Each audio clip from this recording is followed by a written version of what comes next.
I'm no stranger to the internet dating scene. I live in a rural community, so there's not a lot of single people down here, so as a result I don't go out on very many dates, though I certainly would like to. I did recently join an online service that claimed to take a scientific approach to building relationships, and I'm kind of a geek, so I'm like, okay, yeah, I'll go for it. Scientific, yeah, let's get it right the first time, right? So I paid their fee and I took their little personality test and filled out the profile, what I'm like, who I'm looking for, all this stuff. I uploaded some recent photos and they're like, okay, now you check back every day. We'll have up to 5 matches that you can check out. Maybe something special will happen. So I did what they said. I checked every day for the first couple of weeks. I saw maybe, I don't know, 1 or 2 dozen profiles. Out of those, like 6 of them I found kind of interesting. So I'm like, okay, well, I'd like to get to know these people. And I clicked on the buttons and everything. And nothing. No one, got back to me. And I kept checking back every day, hoping to see my 5 new matches. One day it was like 3, and then 2, and then 1. And the last few weeks, nothing. Yeah, I look every day. No new matches.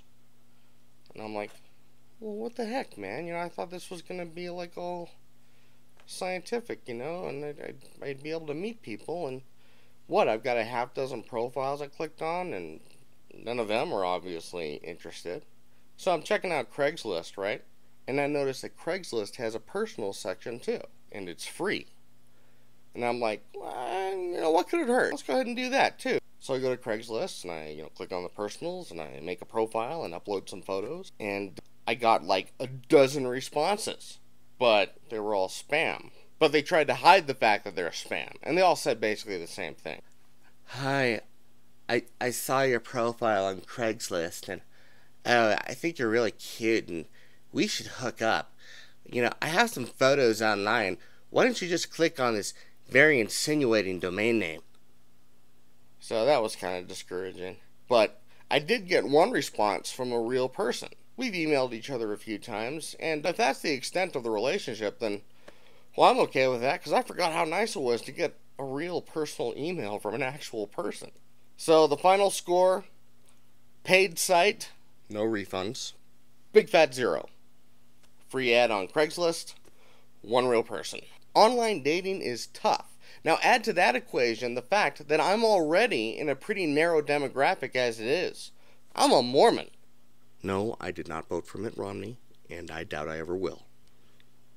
And yes, I do know a few Osmonds. There's like 13.5 million Mormons in the world, and about half of them are women. And out of those women, about 3 million live in the U.S. And after you eliminate the people that aren't in my age range, then I have to eliminate the ones that are already married or in a committed relationship. Then I have to figure out which ones are geographically close to me. Out of those, which ones I might possibly get along with. I'm okay with those odds because my faith is very important to me, like it is to a lot of people. And I'm an artistic person, and those are the types of people that I'm drawn to. And that's a quality that's really difficult to define in an online profile. For example, everyone likes to go to the movies, so everybody checks the box. But I'm not the type of person who's into, like, romantic comedies and action movies. I like obscure independent films and gut-wrenching dramas that leave you emotionally exhausted at the end. A lot of people like to read, so we all check the box. But I don't read supermarket trash like Us Weekly or the National Enquirer. Nor would I ever be caught dead reading boilerplate fiction like the Da Vinci Code. Okay, I'll admit it, I have read a few Oprah selections, but at the time I didn't know that she had recommended them, and there were no book club stickers on my copies. Despite all this, I remain optimistic. I know there's somebody out there for me, because I already know that I'm here for her.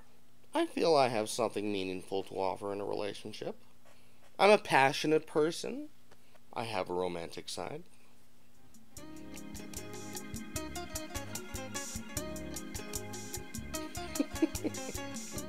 I've actually been told that I'm cute. Of course, it would be nice to hear that from someone who isn't a married woman or a gay man. Don't get me wrong, I don't let it go to my head or anything. I used to be cute. Now I'm just handsome.